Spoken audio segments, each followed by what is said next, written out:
말씀의 제목은 어디에 두시든입니다. 어디에 두시든, 하나님이 어디에 두시든. 우리의 삶은 선택의 연속입니다. 매일의 삶이 무엇인가를 선택하기 위해 고민하고 끊임없이 무엇인가를 결정하고 선택하는 삶을 살아갑니다.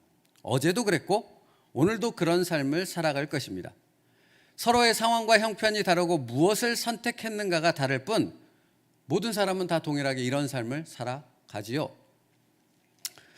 여러분, 이것은 우리의 신앙생활도 마찬가지 아닙니까? 늘 선택해야 합니다. 새벽 예배에 나올 것인가 말 것인가, 기도를 할 것인가 말 것인가, 내가 지금 말씀이라는 하나님의 생명의 말씀을 지금 볼 것인가 말 것인가, 주신 말씀에 순종할 것인가 아니면 상황에 타협할 것인가, 고난의 길을 걸어갈 것인가 아니면 좀 더 편안한 세상과 타협하는 그 길을 선택하여 갈 것인가. 늘 이런 기로에 우리는 서 있다라는 것입니다. 그런데 여러분, 이런 선택의 상황 가운데 우리가 종종 착각하는 것이 있다고 챔버스 목사님은 말하고 있습니다.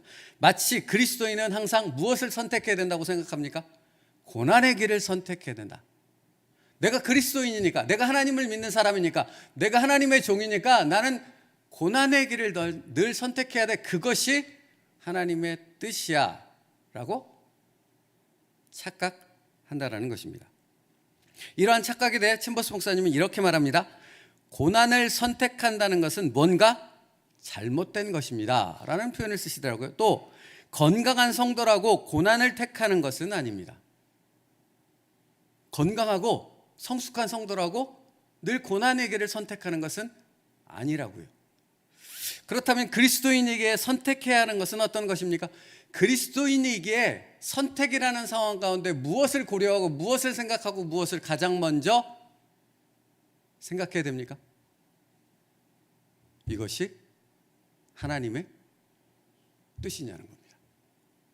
고난이냐 아니냐는 중요하지 않다고요. 하나님이 늘 우리에게 하나님의 뜻을 이루기 위해 살아가는 삶이 늘 고난이라고 말씀합니까? 아니요, 그렇지 않습니다. 행복하고 기쁘고 찬송이 절로 나오고 은혜와 감사가 터져나오는 그런 삶도 얼마든지 있다는 것입니다. 그런데 우리가 종종 착각한다는 것입니다. 마치 고난의 시간, 고난의 선택을 했을 때 그것이 하나님의 뜻이라고 착각하는데 그렇지 않다는 것입니다. 오히려 무엇이 중요하다는 것입니까? 고난이냐 아니냐가 중요한 것이 아니라 하나님의 뜻이 어디 있느냐가 중요하다는 것입니다. 어떤 선택이 하나님의 뜻이라면 그것이 고난이든 아니든 그 길을 선택하는 사람이 누구입니까? 그 사람이 그리스도인이라는 겁니다. 하나님의 뜻이라면 이 길이 어떤 길이든, 이 길이 고난의 길이든 아니든 그 길을 선택하여 순종하여 그 길을 걸어가는 사람, 그 사람이 바로 하나님이 기뻐하시는 사람이라는 것입니다. 그러므로 여러분, 기억해야 될 것은 우리가 선택한 것이 고난이냐 아니냐, 그것이 중요한 것이 아니라는 말입니다. 때론 고난일 수도 있고 아닐 수도 있습니다. 여기서 중요한 것은 하나님의 뜻, 그 뜻대로 하는 선택이냐 하는 것입니다. 챔버스 목사님의 표현을 들어볼까요?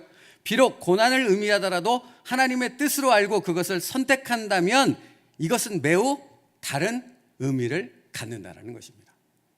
무엇 때문에 다른 의미를 갖습니까? 하나님의 뜻대로 선택했기 때문에 그것이 다른 의미를 갖는다는 것입니다. 그 다른 의미란 무엇입니까? 우리가 하나님의 뜻대로 순종하여 그 길을 선택한다면 그것은 곧 무엇을 의미합니까? 하나님과 나와 특별한 관계를 맺고 있다는 그것을 깨닫게 되어진다는 것입니다. 다른 말로요, 하나님과 내가 동행하고 있다는 의미입니다. 어떤 사람이 하나님과 동행하는 삶을 살아가는 것입니까? 하나님의 뜻대로 살아가는 사람이요. 이것을 누가 부인하겠습니까? 이것을 더 깊이 설명할 필요가 뭐가 있겠습니까? 그러니까 중요한 것은 무엇입니까? 내 삶의 선택에 있어서 다른 어떤 것을 고려하는 것이 아니라 하나님의 뜻이냐를 생각할 때 우리는 하나님과 동행하는 삶을 살아간다는 것입니다. 하나님과 더 깊은 인격적 관계를 맺어가는, 하나님을 더 깊이 알아가는 삶으로, 그런 성숙한 그리스도인으로 나아가게 되어진다는 것입니다. 말씀 묵상하는데 그래서 에녹이 떠올랐습니다. 창세기 5장에 보면 이런 말씀이 있습니다. 에녹은 65세에 무드셀라를 낳았고 무드셀라를 낳은 후 300년을 하나님과 동행하며 자녀를 낳았으며 그가 365세를 향수하였더라. 에녹이 300년간 하나님과 동행했다는 것은 무엇입니까? 그의 선택이 늘 하나님의 뜻대로 하는 선택이었다는 겁니다. 그게 하나님과의 동행이에요. 어제는 여러분 하나님과 동행하셨습니까? 작든 크든 그 문제가 중요하지 않지 않습니까? 그것이 하나님의 뜻이냐는 것입니다. 어제 제가 말하고 싶은 말을 안 했습니다. 제 감정이 폭발하는 것을 절제했습니다. 이 별것 아니지 않습니까? 우리의 삶 가운데 늘 있는 일 아닙니까? 그러나 내가 하나님의 뜻이기에 내 입을 닫고 하나님의 뜻이기에 화를 낼 수 있고 분노할 수 있고 무언가를 표출할 수 있는데 그것을 절제했다면 그것이 곧 뭐라고요? 하나님과 동행하는 삶이라고요. 여러분 하나님과 동행하는 삶을 사셨습니까? 에녹이 하나님과 동행하였다라는 말, 300년간 하나님과 동행하였다는 말은 그가 끊임없이 하나님의 말씀대로 하나님의 뜻을 따라 삶의 선택을 계속했다라는 의미입니다. 그래서 그 다음에 기록되는 에녹에 대한 말씀이 뭐라고 기록되어 있는지 아십니까? 여러분 다 아시지 않습니까? 에녹이 하나님과 동행하더니 하나님이 그를 데려가심으로 세상에 있지 아니하였더라. 여러분 사나 죽으나 에녹은 뭐 한 것입니까? 하나님과 동행하였다는 것입니다. 그러니까 굳이 죽음이 필요 없는 겁니다. 굳이 다른 것이 필요하지 않다라는 것입니다. 그러니까 여러분 우리를 향한 우리의 삶 가운데 여러 가지 상황들을 허락하시고 어제도 그렇고 오늘도 그렇고 내일도 그렇고 여러 가지 내가 생각지 않은 상황, 그것이 때로는 고난이든 아니든 어려운 상황이든 아니든 그런 삶들을 허락하시고 그 상황 가운데 나를 두셨다라는 것은 거기에는 하나님의 목적이 무엇입니까? 하나님의 뜻대로 하는 선택을 내가 하느냐 안 하느냐, 그것을 통한 하나님과의 깊은 영적 관계를 맺어가며 하나님을 더 깊이 알아가는 삶으로 나아오느냐 하는 부분에 하나님의 목적이 있다는 것입니다. 이것이 분별이에요.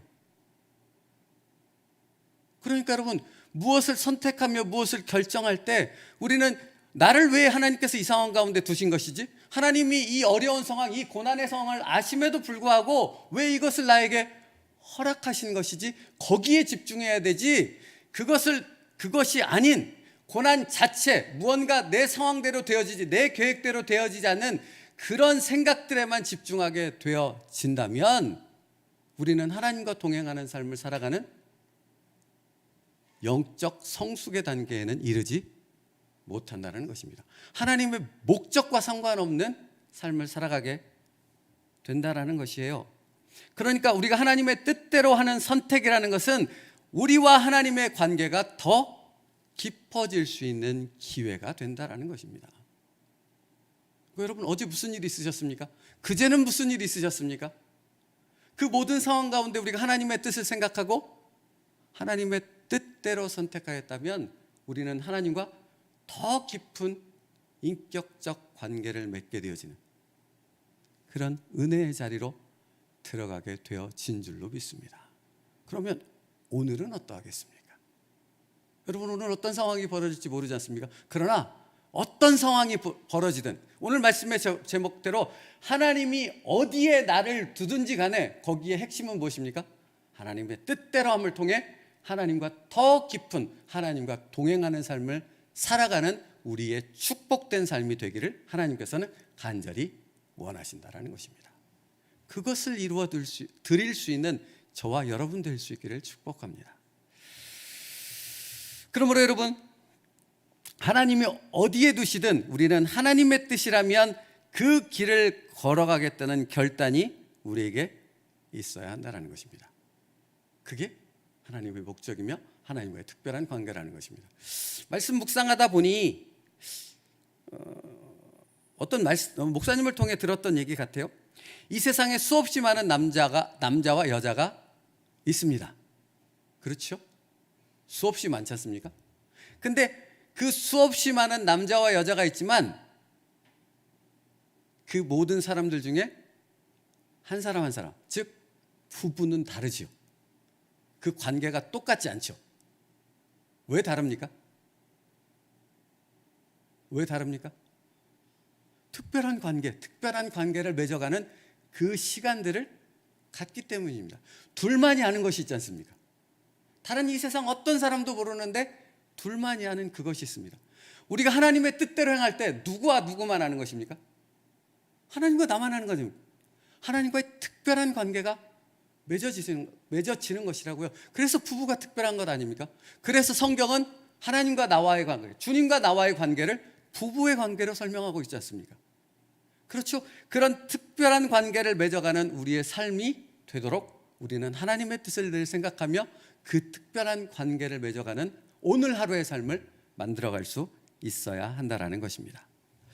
여러분, 그러므로 그런 삶을 살았던 사람이 에녹, 노아, 아브라함, 다윗과 같은 사람 아니겠습니까? 그리고 하나님은 우리에게 뭐라고 말씀하십니까? 나는 너가 그러한 삶을 살아가는 믿음의 성도가 되어지길 원한다 말씀하고 있는 것입니다. 근데 챔버스 목사님이 이렇게 말씀을 쭉 읽다 보니, 그런데 만약 그리스도인이 이것을 알지 못하고 그리스도인이니까 나는 고난을 선택해야만 해 라는 부분에만 집중한다면, 어떤 고난의 부분에만 집중하고 그것 자체에만 갇혀버린다면 어떻게 되는가? 하나님을 전혀 알지 못하는 무지함, 그리고 자기 연민이라는 것에 빠지게 되어진다라는 설명을 하시더라고요. 여러분, 중세 시대를 신앙의 암흑기라고 얘기하죠. 그때는 어떤 것이 그 올바른 신앙이라고 생각했습니까? 고행을 통해 속죄함 받는다고 생각했습니다. 고행을 통해서 하나님을 안다고 생각했습니다. 그래서 70몇 계단인가요? 100몇 계단인가요? 그 계단을 무릎팍으로 올라가지 않습니까? 이 팔꿈치로 기어서 다 피가 나고 터지는 그 상황을 통해서 마치 그것이 하나님이 기뻐하시는 것처럼, 마치 그것을 통해 속죄함을 받고 그것을 통해 하나님을 알아가는 것처럼 고행 자체에만 집중했지 않습니까? 루터도 그랬지 않습니까? 그렇죠? 근데 그들이 그것을 통해 하나님을 알아갔습니까? 아니라는 겁니다. 오히려 더 무지함과 영적 어두움 가운데 갇히게 되어졌다라는 것이죠. 여러분, 그러니까 다른 것에 빠지지 말라고요. 사단은 우리를 끊임없이 하나님의 뜻에 집중하지 못하도록 다른 것으로 우리를 잡아 끌어당긴다는 것입니다. 그것이 고난이 되어졌던, 그것이 나 자신이 되어졌던, 자기 연민이 되어졌던, 아니면 상황 자체가 되어졌던 그런 것은 하나도 중요치 않다라는 것입니다. 제일 중요한 것은 무엇입니까? 내가 이 순간에 하나님의 뜻을 분별하여 하나님의 뜻대로 선택하는 결단을 할 수 있는가? 그것이 제일 중요하다라는 것입니다. 오늘 그것에 집중할 수 있는 저와 여러분 될 수 있기를 축복합니다. 그랬을 때 여러분, 그렇게 하나님의 뜻대로 순종했을 때 무엇이 있다고요? 하나님과 동행하게 된다고요. 하나님을 더 깊이 알아간다는 거예요. 하나님과 더 깊은 인격적 관계를 맺어가는 하나님의 사람 된다고요. 그러므로 여러분, 나를 이 상황 가운데 지금 여기에 두신 데는 그러한 하나님의 뜻을 이루고자 하는 목적이 있는 줄로 믿습니다. 그러니까 괴로워하고 왜 여기에 됐어? 불평과 불만을 하기에 앞서 하나님의 뜻대로 선택하기 위한 하나님을 더 깊이 알아가는 지혜와 은혜가 있기를 간절히 축복합니다. 자, 챔버스 목사님 말씀 들어보세요. 세상 기준으로 볼 때 하나님께서는 그분의 성도들을 말로 표현할 수 없을 정도로 낭비하는 것처럼 보인다는 것을 주지하십시오. 하나님께서는 가장 쓸모없는 곳에 성도들을 두십니다. 우리는 말합니다. 이곳에서 내가 너무나 필요하기에 주께서 나를 여기에 두셨구나. 그러나 예수님께서는 결코 자신의 삶을 얼마나 쓸모 있는가로 평가하지 않으셨습니다. 주의 백성들이 주님을 영화롭게 하는 곳에 성도를 두실 뿐입니다. 우리는 그곳이 어디든지 맞다 그러다 판단할 수 없습니다. 하나님이 두셨다라는 것, 거기서 하나님의 뜻대로 선택한다라는 것이 중요할 뿐이지 다른 어떤 것은 우리에게 중요한 것이 없다라는 것입니다. 저와 여러분을 새음누리교회에 부르신 것은 하나님의 그러한 뜻을 이루기 위함인 줄로 믿습니다. 그러므로 그 뜻 앞에 오직 순종의 모습으로 나아갈 수 있는 저와 여러분 되길 바랍니다. 지금 이 시간도 마찬가지 아닙니까? 이 새벽에 수많은 사람들이 있지만 여기 모인 저와 여러분을 이 자리로 하나님께서 부르신 것 아니겠습니까? 그렇죠? 거기에는 하나님의 뜻을 이루라는 것입니다. 그 뜻대로 기도할 수 있고 그 뜻대로 기도한 그대로 우리의 삶에서 하나님의 뜻을 이루는 순종의 삶이 오늘 있기를 축복합니다. 그거면 족합니다. 다른 것은 다 하나님께서 이 모든 것을 더하시리라는 말씀을 우리의 삶에서 이루어 주실 줄 믿습니다. 오늘 그 하나님을 바라보며 그 하나님과 동행할 수 있는 우리의 삶 될 수 있기를 간절히 바랍니다. 기도하겠습니다. 살아계신 하나님, 하나님께서 우리를 여기에 두셨습니다. 이 기도의 자리, 이 새음누리교회 공동체에 묶어 주셨습니다. 그러므로 그 하나님의 뜻을 분별하며 그 하나님의 뜻을 이룰 수 있는 우리의 선택이 있도록 주님 우리를 인도하여 주옵소서. 그것을 통해 하나님과 동행하게 하시고 그것을 통해 하나님을 더 깊이 알아갈 수 있는 영적 성숙이 있는 하나님의 축복된 자녀들 되게 하여 주시옵소서. 예수님의 이름으로 기도 올리옵나이다. 아멘.